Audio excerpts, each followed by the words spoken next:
Hello and welcome back to my YouTube channel hope are all doing well. तो देखो आज हम GS से रिलेटेड क्वेश्चंस को यहाँ पर डिस्कस करेंगे। अब जीएस से मतलब क्या है? जीएस से मतलब है जनरल स्टडीज़, यानी कि हम यहाँ पर कुछ मिक्स क्वेश्चंस को डिस्कस करेंगे। बेसिकली हम यहाँ पर आज जो है तो हिमाचल और पॉलिटी के कुछ इंपॉर्टेंट क्वेश्चंस को डिस्कस करेंगे। तो चलिए वीडियो को शुरू करते हैं क्वेश्चन नंबर 157 के साथ। The first lieutenant governor of Himachal Pradesh was. तो हिमाचल प्रदेश के प्रथम लेफ्टिनेंट गवर्नर कौन थे? तो वो थे मेजर जनरल हिम्मत सिंह। ऑप्शन सी देखो यहाँ पर बिल्कुल करेक्ट हो जाएगा। अब देखो ऑप्शन बी में देकर के रखा है एस चक्रवर्ती। अब एस चक्रवर्ती कौन थे? देखो अगर आपसे क्वेश्चन पूछा गया होता कि हिमाचल के पहले गवर्नर कौन थे, तब ऑप्शन हो जाना था ऑप्शन सी, यहाँ ऑप्शन बी यहाँ पर करेक्ट हो जाना था एस चक्रवर्ती। अगर हिमाचल के खाली गवर्नर पूछेंगे तो एस चक्रवर्ती राइट ऑप्शन होगा। बट यहाँ पर क्या पूछा गया था? हिमाचल के पहले लेफ्टिनेंट गवर्नर जो कि कौन है? वो है मेजर जनरल हिम्मत सिंह। कुछ और इंपॉर्टेंट क्वेश्चन पूछे जाते हैं, जैसे हिमाचल प्रदेश के पहले चीफ कमिश्नर कौन थे? तो वो थे एनसी मेहता, जो कि ऑप्शन ए में देकर के रखा हुआ है। फिर क्वेश्चन आपसे पूछा जाता है कि हिमाचल प्रदेश के हिमाचल विधानसभा के पहले मुख्य सचिव कौन थे? तो वो थे केएल मेहता, जो कि ऑप्शन डी में देकर के रखा हुआ है। अब देखो कन्फ्यूजन आपको कहाँ पर पैदा होती है। आपसे क्वेश्चन पूछा जाता है कि हिमाचल विधानसभा के पहले अध्यक्ष कौन थे? तो वो थे जयवंत राम। फिर आपसे क्वेश्चन पूछा जाता है कि हिमाचल विधानसभा के पहले मुख्य सचिव कौन थे? तो वो थे केएल मेहता। फिर आपसे क्वेश्चन पूछा जाता है कि हिमाचल विधानसभा के पहले सचिव कौन थे? तो वो थे एनसी नंदी। तो ये सारे के सारे बेसिक से क्वेश्चन हैं, ये आपको नोट रखते हैं। सो क्वेश्चन नंबर 158 की अगर बात की जाए, state flower of Himachal Pradesh is. तो हिमाचल प्रदेश का राज्य पुष्प कौन सा है? तो देखो हिमाचल प्रदेश का राज्य पुष्प है पिंक रोडोडेंड्रॉन, यानी कि गुलाबी बुरांश। ऑप्शन सी यहाँ पर देखो बिल्कुल करेक्ट हो जाएगा। अब देखो यहाँ से क्वेश्चन किस तरह से पूछे जाते हैं। आपसे क्वेश्चन पूछा जाता है कि हिमाचल प्रदेश का स्टेट बर्ड कौन सा है? तो स्टेट बर्ड कौन सा है? तो वो है जजुराना। और हिमाचल प्रदेश का स्टेट एनिमल कौन सा है? तो वो है स्नो लेपर्ड, यानी कि हिम तेंदुआ। और हिमाचल प्रदेश का स्टेट ट्री कौन सा है? तो वो है देवदार। तो ये भी पॉइंट्स आपको नोट रखने हैं। क्वेश्चन नंबर हमारा 159 है। Famous Baba Balaknath temple in Himachal Pradesh is located in which district of Himachal Pradesh. तो हिमाचल प्रदेश में प्रसिद्ध बाबा बालकनाथ मंदिर जो है तो हिमाचल के किस जिले में स्थित है? तो वो है हमीरपुर में। ऑप्शन बी देखो यहाँ पर बिल्कुल करेक्ट हो जाएगा। अब देखो हमीरपुर में जितने भी इंपॉर्टेंट मंदिर हैं वो सारे के सारे मैं आपको बता देता हूँ। सबसे पहले गसोता मंदिर। गसोता मंदिर कहाँ पर है? हमीरपुर में। उसके बाद अवाह देवी मंदिर, ये कहाँ पर है? तो ये भी हमीरपुर में है।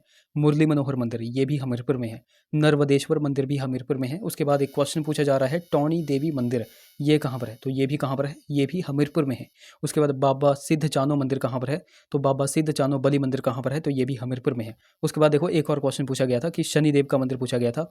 शनिदेव मंदिर कहाँ पर है? तो वो भी हमीरपुर में है। और हमीरपुर में किस जगह पर है, ये क्वेश्चन पूछा गया था। हमीरपुर में लंबलू जगह पर है। कहाँ पर? लंबलू जगह पर है। तो ये भी आपको पॉइंट नोट रखने हैं। बाकी देखो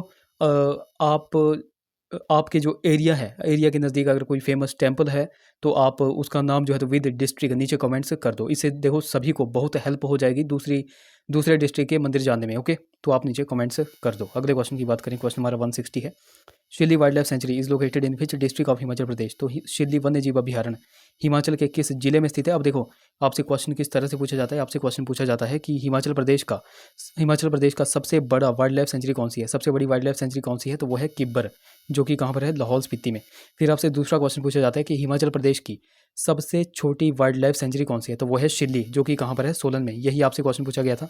शिल्ली वन्य जीव अभ्यारण्य कहाँ पर है? तो वो है सोलन में। ऑप्शन डी देखो यहाँ पर बिल्कुल करेक्ट हो जाएगा। अब देखो कुछ और इंपॉर्टेंट वाइल्ड लाइफ सेंचुरीज हैं, वो भी आपको नोट रखनी है। ये कहाँ की थी शिल्ली? तो ये थी सोलन की। सोलन की कुछ और भी हैं, जैसे ये चाइल हो गई, चाइल वाइल्ड लाइफ सेंचुरी। उसके बाद दाड़लाघाट वाइल्ड लाइफ सेंचुरी। उसके बाद मजाठल वाइल्ड लाइफ सेंचुरी। ये सारी की सारी कहाँ पर हैं? सोलन में है। उसके बाद आपको नोट रखनी है मंडी की है शिकारी देवी वाइल्ड लाइफ सेंचुरी। उसके बाद नारगो वाइल्ड लाइफ सेंचुरी। उसके बाद बांदली वाइल्ड लाइफ सेंचुरी। ये सारी की सारी कहाँ पर हैं? तो ये सारी की सारी मंडी डिस्ट्रिक्ट में है। उसके बाद आपको नोट रखनी है तालरा वाइल्ड लाइफ सेंचुरी, ये कहाँ पर है? तो ये है शिमला जिले में। उसके बाद खोखन वाइल्ड लाइफ सेंचुरी, ये कहाँ पर है? तो खोखन वाइल्ड लाइफ सेंचुरी जो है तो कुल्लू डिस्ट्रिक्ट में है। उसके बाद काइस वाइल्ड लाइफ सेंचुरी, ये कहाँ पर है? तो ये भी कहाँ पर है? तो ये भी कुल्लू जिले में स्थित है। तो ये सारी की सारी आपको नोट रखनी है। अच्छा, यहाँ से आप एक क्वेश्चन का आंसर कमेंट्स करके बताओ, लिप्पा असरंग वाइल्ड लाइफ सेंचुरी ये कहाँ पर है? ये आप नीचे कमेंट्स में बता दो। बाकी अभी तक अगर आपने हमको टेलीग्राम और इंस्टाग्राम पे फॉलो नहीं किया है तो वहाँ पर जाकर फॉलो कर ले, लिंक आपको डिस्क्रिप्शन में मिल जाएगा। बाकी देखो लिंक कई बार चलता नहीं है, तो आपको सिंपली टेलीग्राम पर जाना है और @लेट्स प्रिपेयर टू सर्च करना है, आपको हमारा चैनल मिल जाएगा। उसी प्रकार आपको इंस्टाग्राम पर जाकर के लेट्स प्रिपेयर टुगेदर सर्च करना है। अगले क्वेश्चन की बात करें तो क्वेश्चन नंबर हमारा 127 है। Indian constitution is. तो भारतीय संविधान है। तो देखो भारतीय संविधान क्या फेडरल है या क्वासी फेडरल है, यूनिटरी है या फिर प्रेसिडेंशियल है? तो देखो भारतीय संविधान जो है तो क्वासी फेडरल है, यानी कि अर्ध संघीय है। सो ऑप्शन बी देखो यहाँ पर बिल्कुल करेक्ट हो जाएगा। अगले क्वेश्चन की बात करें, क्वेश्चन हमारा 128 है। The total number of language in 8th schedule of Indian constitution are. तो भारतीय संविधान की 8वीं अनुसूची में भाषाओं की कुल संख्या कितनी है। देखो आपसे क्वेश्चन पूछा जाता है कि जो भारतीय संविधान हैं, भारतीय संविधान में जो टोटल भाषाएं हैं उनको जो है तो किस अनुसूची में रखा गया है, तो आपको बिल्कुल नोट रखना है, उनको 8वीं अनुसूची में रखा गया है। किसमें? 8वीं अनुसूची में रखा गया है। अब देखो यहाँ पर आपसे पूछा गया है कि भारतीय संविधान में टोटल कितनी भाषाओं का उल्लेख किया गया है, तो टोटल जो है तो 22 भाषाएं हैं। सो ऑप्शन सी देखो यहाँ पर करेक्ट हो जाएगा। अब देखो आपसे क्वेश्चन किस तरह से पूछा जाता है वो मैं आपको बता देता हूँ। आपसे क्वेश्चन पूछा जाता है कि मूल संविधान में जो है तो भारतीय भाषाओं की कुल संख्या कितनी थी। तो देखो मूल संविधान में कितनी थी, तो मूल संविधान में टोटल भाषाएं थी 14। ये आपको नोट रखना है। अब देखो क्वेश्चन किस तरह से पूछा जाता है वो मैं आपको यहाँ पर बता देता हूँ। आपसे क्वेश्चन पूछा जाता है अगर 14 थी तो 22 कैसे हुई। अब देखो 22 कैसे हुई। अब देखो 21वां संविधान संशोधन हुआ था 1967 में, और 1967 में 21वां संविधान संशोधन हुआ तो एक भाषा को जोड़ा गया, और वो एक भाषा कौन सी थी, वो थी सिंधी। उसके बाद जाकर के 71 यानी कि 71वां संविधान संशोधन हुआ 1992 में, 1992 में, और 3 भाषाएं जोड़ी गई। वो कौन कौन सी थी? कोंकणी, मणिपुरी और नेपाली। उसके बाद 92वें संविधान संशोधन हुआ 2003 में, और इसमें कितनी भाषाएं जोड़ी गई? इसमें जो है तो 4 भाषाएं जोड़ी गई। वह कौन कौन सी थी? बोडो, डोगरी, मैथिली और संथाली। अब देखो इनको अगर आप प्लस करके 4 3 7 हो गए और 7 1 8, यानी कि पहले कितनी थी? पहले थी 14 और 8 जो है तो बाद में हो गई, तो कितनी हो गई टोटल? तो वो हो गई 22। यानी कि आप कह सकते हो कि प्रेजेंट में कितनी है, तो वो है 22। तो इस तरह से आपको बिल्कुल यहाँ पर नोट रखना है। अगले क्वेश्चन की बात करें, which of the following writs can be issued only against a government official.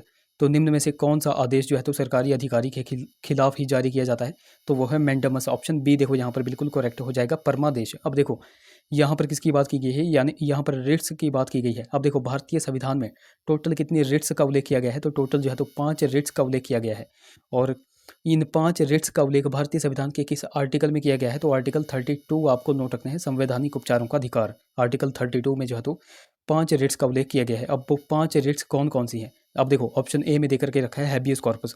ये 4 तो यहाँ पर ही देकर के रखी हुई हैं, हैबियस कॉर्पस हो गई, मैंडमस हो गई, प्रोहिबिशन हो गई, सर्जरी हो गई। एक और बच जाती है, वो है कोवरेंटो। कौन सी है? कोवरेंटो, यानी कि अधिकार परीक्षा। तो ये 5 की 5 भी आपको बिल्कुल नोट रखनी है। अगले क्वेश्चन की बात करें, what is the retirement age of the president. तो राष्ट्रपति की निवृत्ति व्यय क्या है? तो देखो राष्ट्रपति की रिटायरमेंट एज कोई भी नहीं है। सो ऑप्शन डी देखो यहाँ पर बिल्कुल करेक्ट हो जाएगा। अब देखो राष्ट्रपति की बात यहाँ पर की गई है। राष्ट्रपति से जितने भी क्वेश्चन बनते हैं वो सारे के सारे हम हर बार डिस्कस करते हैं, तो आज भी हम यहाँ पर डिस्कस करेंगे। सबसे पहला क्वेश्चन कि राष्ट्रपति के बारे में किस आर्टिकल में चर्चा की गई है, तो राष्ट्रपति के बारे में आर्टिकल 52 में चर्चा की गई है। उसके बाद राष्ट्रपति पर महाभियोग प्रक्रिया की चर्चा किस आर्टिकल में की गई है? इम्पीचमेंट की चर्चा जो है तो आर्टिकल 61 में की गई है। उसके बाद राष्ट्रपति की क्षमादान की शक्ति का वर्णन जो है तो किस आर्टिकल में किया गया है, तो राष्ट्रपति की क्षमादान की शक्ति का वर्णन आर्टिकल 72 में किया गया है। उसके बाद राष्ट्रपति की वीटो पावर का उल्लेख किस आर्टिकल में किया गया है, तो वीटो पावर का उल्लेख आर्टिकल 111 में किया गया है। उसके बाद राष्ट्रपति की अध्यादेश जारी करने की शक्ति, ऑर्डिनेंस जारी करने की शक्ति का वर्णन आर्टिकल किस आर्टिकल में किया गया है? आर्टिकल 1 2 3 में किया गया है। तो ये सारे के सारे इंपॉर्टेंट आर्टिकल्स हैं, ये हर बार एग्जाम में पूछे जाते हैं, तो ये सारे के सारे मैंने आपके साथ डिस्कस कर लिए। अच्छा, उपराष्ट्रपति की चर्चा किस आर्टिकल में की गई है? उपराष्ट्रपति की चर्चा आर्टिकल 63 में की गई है। अच्छा, राज्यपाल यानी कि गवर्नर की चर्चा किस आर्टिकल में की गई है, ये आप नीचे कमेंट्स में बता दो। अगले क्वेश्चन की बात करें, क्वेश्चन हमारा 131 है, the attorney general of India has the power to appear in. तो भारत के अटॉर्नी जनरल को किस में दृश्यमान होने की सत्ता है, तो एनी कोर्ट इन इंडिया, यानी कि भारत के किसी भी न्यायालय में जो है तो भारत के अटॉर्नी जनरल को दृश्यमान होने की सत्ता है। सो ऑप्शन डी देखो यहाँ पर बिल्कुल करेक्ट हो जाएगा। अब देखो अटॉर्नी जनरल की यहाँ पे बात की गई है। अटॉर्नी जनरल को हिंदी में क्या कहते हैं? हिंदी में इसको महान्यायवादी कहा जाता है। अब देखो अटॉर्नी जनरल की चर्चा जो है तो भारतीय संविधान के किस आर्टिकल में की गई है, सो आर्टिकल 76 आपको नोट रखना है। ये क्वेश्चन बहुत बार एग्जाम में पूछा जाता है। फिर आपसे दूसरा क्वेश्चन पूछा जाता है कि भारत का प्रथम विधि अधिकारी किसको कहा जाता है, तो देखो भारत का प्रथम विधि अधिकारी जो है तो अटॉर्नी जनरल को ही कहा जाता है। ये आपको नोट रखना है। अब देखो अटॉर्नी जनरल यानी कि महान्यायवादी, ये तो हो गए पूरे देश के। अब देखो कई बार आपसे राज्य के भी पूछ लिया जाता है कि राज्य के महाधिवक्ता की चर्चा किस आर्टिकल में की गई है, यानी कि advocate general of the state की चर्चा किस आर्टिकल में की गई है, तो इनकी चर्चा जो है तो आर्टिकल 165 में की गई है। ये भी आपको बिल्कुल नोट रखना है। अगले क्वेश्चन की बात करें, क्वेश्चन 132, राज्यसभा इज डिसॉल्व्ड। तो राज्यसभा कब विलीन की जाती है, तो देखो राज्यसभा कब विलीन की जाती है, इनमें से कोई नहीं। राज्यसभा को कभी भी विलीन नहीं किया जाता, कभी भी डिसॉल्व नहीं होती राज्यसभा। ओके, तो यहाँ पर देखो मैं आपको एक पॉइंट्स बता देता हूँ, आपको नोट रखना है सरल। सरल से आपको क्या नोट रखना है? स से हो गया संसद, र से हो गया राज्यसभा और ल से हो गया लोकसभा। अब देखो सरल यानी कि संसद, तो संसद की चर्चा भारतीय संविधान के किस आर्टिकल में है, तो संसद की चर्चा भारतीय संविधान के आर्टिकल 79 में है। उसके बाद आता है र यानी कि राज्यसभा, तो राज्यसभा की चर्चा आर्टिकल 80 में है। और उसके बाद आता है ल यानी कि लोकसभा। तो लोकसभा की चर्चा भारतीय संविधान के किस आर्टिकल में है? आर्टिकल 81 में है। तो ये सीक्वेंस आपको बिल्कुल नोट रखना है, ये सीक्वेंस भी अक्सर एग्जाम में आपसे पूछा जाता है। ओके, अगले क्वेश्चन की बात करें। सो क्वेश्चन नंबर हमारा 133 है, how many legislative assemblies seats are in Delhi? तो दिल्ली में कितनी विधानसभा की बैठकें हैं? अब देखो दिल्ली में कितनी लेजिस्लेटिव असेंबलीज की सीट हैं, तो वो है 70। ऑप्शन डी देखो यहाँ पर बिल्कुल करेक्ट हो जाएगा। अब देखो 70 हैं टोटल। अच्छा, इसमें आप सभी को पता होगा कि पार्टी किसकी है वहाँ पर, तो वो है आम आदमी पार्टी की। तो आम आदमी पार्टी की यहाँ पर पार्टी है, तो वो उसकी कितनी सीट्स हैं? तो उसकी हैं 61 सीट्स। तो कितनी बच गई? तो बच गई 9। उन 9 में से जो है तो 8 किसकी हैं? तो 8 हैं अपोजिशन की। अपोजिशन यानी कि आप कह सकते हो बीजेपी की हैं, और एक जो है तो वेकेंट है यानी कि खाली है। तो ये भी आपको नोट रखना है। 61 सीट्स किसकी हैं, किसके पास हैं? तो वो हैं आम आदमी पार्टी के पास। तो ये सारे के सारे पॉइंट्स आपको नोट रखने हैं। अच्छा, हिमाचल में विधानसभा की कितनी सीट्स हैं, ये आप नीचे कमेंट्स में बता दो। अगले क्वेश्चन की बात करें। सो क्वेश्चन नंबर हमारा 134 है, जज of the supreme court and high court can be removed by? तो सुप्रीम कोर्ट और हाई कोर्ट के न्यायाधीश को कैसे हटाया जा सकता है? कैसे हटाया जा सकता है? राष्ट्रपति के द्वारा हटाया जा सकता है। सो ऑप्शन ए देखो यहाँ पर बिल्कुल करेक्ट हो जाएगा। अब देखो यहाँ पर आपको किस तरह कन्फ्यूज़ किया जाता है, किस तरह के क्वेश्चन से पूछे जाते हैं, वो मैं यहाँ पर आपको बता देता हूँ। सबसे पहले देखो आपसे क्वेश्चन पूछा जाता है कि जो सुप्रीम कोर्ट है, तो सुप्रीम कोर्ट में जजों की संख्या को कौन निर्धारित करता है? और दूसरा क्वेश्चन आपसे पूछा जाता है कि हाई कोर्ट में जजों की संख्या को कौन निर्धारित करता है? अब देखो अगर सुप्रीम कोर्ट की बात आएगी कि जजों की संख्या को कौन निर्धारित करता है, तो वो आ जाएगा संसद यानी कि पार्लियामेंट। और अगर हाई कोर्ट की बात आएगी, जब भी हाई कोर्ट की बात आएगी तो जजों की संख्या को कौन निर्धारित करता है? तो वो करता है प्रेसिडेंट यानी कि राष्ट्रपति। इन दोनों में आपको कन्फ्यूज़ नहीं होना है। ये क्वेश्चन बहुत बार एग्जाम में पूछे जाते हैं और आपको कन्फ्यूज़ किया जाता है। फिर आपसे एक और क्वेश्चन पूछा जाता है कि जो सुप्रीम कोर्ट है और हाई कोर्ट है, तो सुप्रीम कोर्ट और हाई कोर्ट के जो न्यायाधीश होते हैं, तो न्यायाधीशों को हटाने के लिए महाभियोग जो है तो कहाँ पर लगता है? तो देखो महाभियोग कहाँ पर लगता है, तो वो लगता है संसद यानी कि पार्लियामेंट में। ये भी पॉइंट आपको यहाँ से नोट रखने हैं। बाकी यहाँ पर बात की गई थी सुप्रीम कोर्ट और हाई कोर्ट की। तो सुप्रीम कोर्ट की चर्चा किस आर्टिकल में की गई है? तो आर्टिकल 124। और हाई कोर्ट की चर्चा किस आर्टिकल में की गई है? 214। ये भी आपको बिल्कुल यहाँ से नोट रखने हैं। तो देखो गाइज, ये थे हमारे कुछ क्वेश्चंस। आई होप वीडियो आपको इन्फॉर्मेटिव लगी होगी। अगर वीडियो अच्छी लगी है तो जरूर से इसे लाइक करें, शेयर करें, चैनल को सब्सक्राइब करें, साथ में हमें इंस्टाग्राम और टेलीग्राम पे फॉलो करना बिल्कुल भी ना भूलें। तो चलिए मिलते हैं अगले वीडियो में। Till then take care.